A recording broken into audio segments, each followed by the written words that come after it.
Everyone, Assalamualaikum. Welcome to my channel. This is me Fiardisi Tasha. I hope আপনারা অনেক বেশি ভালো আছেন। আমরাও কিন্তু ভালো আছি আর সবাইকে কিন্তু কুরবানি ঈদের কি শুভেচ্ছা, ঈদ মুবারক। তো আজকের ভিডিওতে থাকবে হচ্ছে কুরবানি ঈদে আমরা কি কি করেছি, কি কি করিনি সব মিলিয়ে থাকবে আজকের ব্লগ।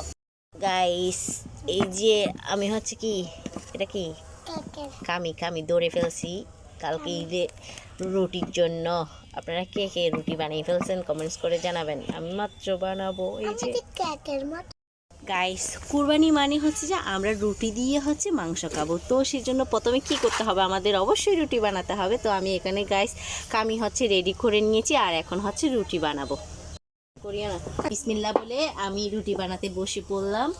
তো রুটিগুলো সবগুলো বানাবো আর সবগুলো বানানো তো দেখানো সম্ভব না, তাই বিসমিল্লাহ বলে প্রথম রুটিটা আপনাদের সাথে শেয়ার করব।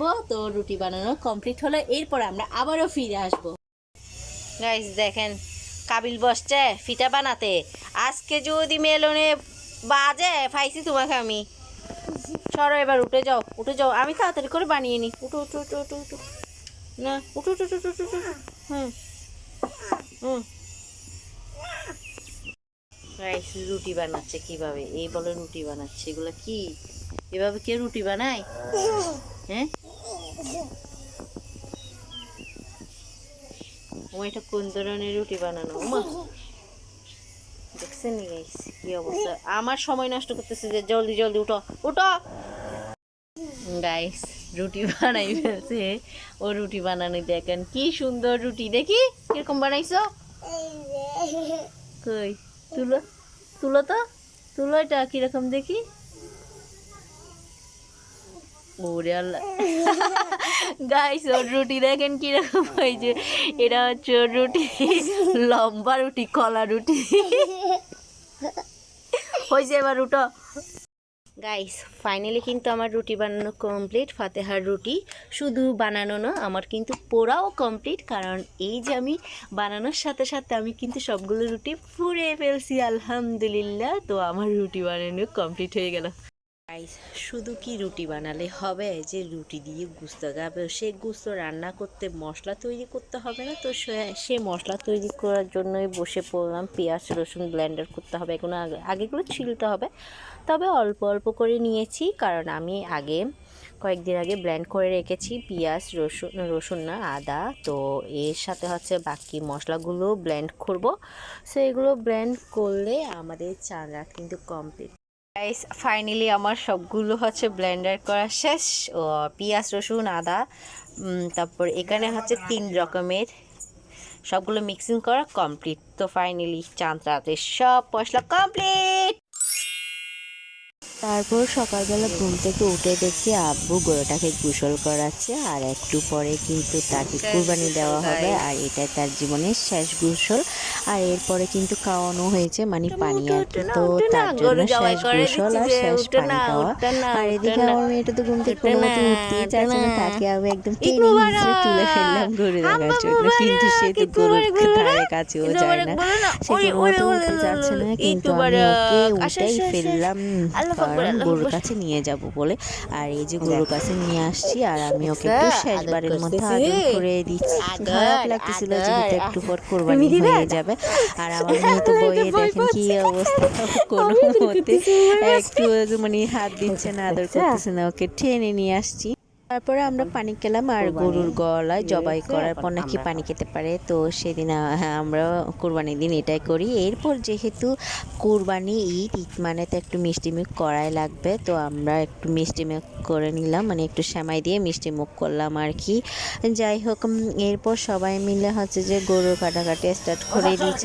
আমার ভাইয়ার হচ্ছে গরু ছেলা শুরু করে দিচ্ছে, আর আমি এদিকে একটু ফ্রিজটা ক্লিন করতেছি, কারণ আমি আসলে ফ্রিজ ক্লিন করি নাই।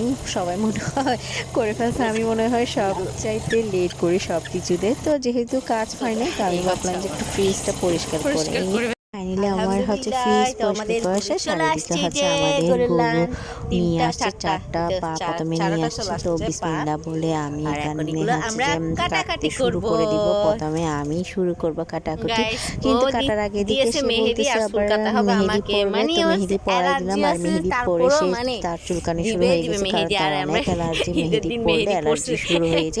তো যার কারণ হচ্ছে যে ওকে আমি একটু চুলকাই দিচ্ছিলাম।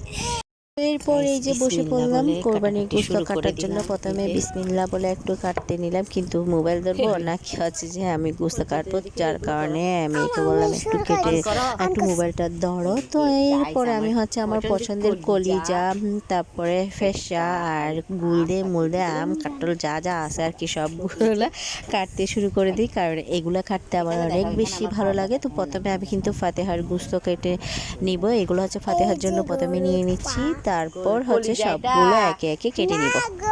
তারপরে যে মশলা নিয়ে আসলাম, মানে মশলা যেগুলো হচ্ছে যে প্যাকেট মশলা আর যাবতীয় অন্যান্য মশলা, যেগুলো বাটা মশলা ছাড়া আমাদের দিতে হয়। তো আমি সব করে নিয়ে এসে আমার মেয়েকে দেখাচ্ছি। আর একে হচ্ছে এই তো মানে আজকে কি বলবো, এত ভয় পেয়ে আছে সে, কোনোভাবে খাট থেকে নামতেছে না। এখানে তার সাথে আমি একটু দুষ্টামি করতেছি, গরুর মাংস আছে বলে। তো প্রচন্ড লেভেলের গরুর মাংস ভয় পায়, যতক্ষণ পরিষ্কার হয়নি ততক্ষণ পর্যন্ত সে বিছানা থেকে নামেনি। তো এরপর হচ্ছে আমরা ফাতেহার মাংস রান্না করার জন্য চলো বড় একটা ডেকচি বসাই দিয়েছি। প্রথমে আমি হচ্ছে তেল দিয়ে দিয়েছি, আর আজকে তেল আমি যা ইচ্ছা তাই দিয়েছি, মানে অতিরিক্ত তেল দিয়ে দিয়েছি। তো কারণ হচ্ছে এখানে সরিষার তেল 1 বোতল, আর হচ্ছে যে কী তেল, সয়াবিন তেলও দিয়ে দিয়েছি। তো আম্মু হচ্ছে সব মশলাগুলো দিয়েছে, আমিও দিয়ে দিয়েছি। তারপর এখন কষাতে দিয়ে দিলাম আর কি। কষানো শেষ হলে এই যে আমি একে একে বিসমিল্লাহ করে গোশত দিয়ে দিলাম। প্রথমে আমি এক জায়গা দিলাম, এরপর আস্তে আস্তে দিব, যেহেতু আমার এক হাতে মোবাইল ধরতে হচ্ছে আর এক হাতে নাড়াচাড়া অসম্ভব, তাই আমি একবার দিয়ে নাড়িয়ে ছাড়িয়ে সেটা ভিডিওটা নিলাম আর কি। যাই হোক আলহামদুলিল্লাহ। তো এরপর আমি কিন্তু একদম সব গোশত দেওয়ার পর দেখেন আমি একদম নাড়তে পারতেছি না, পুরো 20 কেজি মতো, 15-20 কেজি তো হবে, আমাদের 15 কেজি হবে মাংস রান্না করলাম আলহামদুলিল্লাহ। তো এগুলো সবগুলো আমি একটু কষাতে দিয়ে দিলাম, আর এই যে কষানো কমপ্লিট, এরপর পানি দেওয়া হবে, আর একটু পরে কিন্তু আমাদের মাংস রেডি হয়ে যাবে। তো মাংস তো গাইস রেডি হয়ে গিয়েছিল অনেক আগে, আর আমি কিন্তু আর ভিডিও করি না, একদমই ভালো লাগতেছিল না। আর এই যে দেখেন শেষ পর্যায়ে আমাদের মাংস দেওয়া শেষ, মানে কাঁচা মাংস আর রান্না করা মাংস দিয়ে এই অল্প কয়েকটা মাংস, মানে অল্প করে মাংস রয়েছে। তো যাক আলহামদুলিল্লাহ সবাইকে দিতে পারছি, সেটাই অনেক। তো আর আমি কিন্তু মানে রাতের বেলা অনেক সকাল দুপুর বেলা থেকে একদমই মাংস খাইনি, রাত হয়ে গিয়েছে। তো এই মাত্র আমি ভিডিওটা ছাড়তেছি, আর ভিডিও ছাড়ার আগে আমি মাংসটা খেয়েছি। তো ফাতেহার গোশত কেন জানি আমার একদমই খাইতে মন চাচ্ছে না। তো আমার হাতের রুটি দিয়ে আমি মাত্র একটা কলিজা দিয়ে আর একটু ঝোল নিয়ে আমি ফাতেহার গোশত খেলাম আলহামদুলিল্লাহ। তো আজকের ভিডিওটা এখানেই শেষ করব। আপনারা কি কি করেছেন ঈদের দিন অবশ্যই কিন্তু কমেন্ট করে জানাবেন।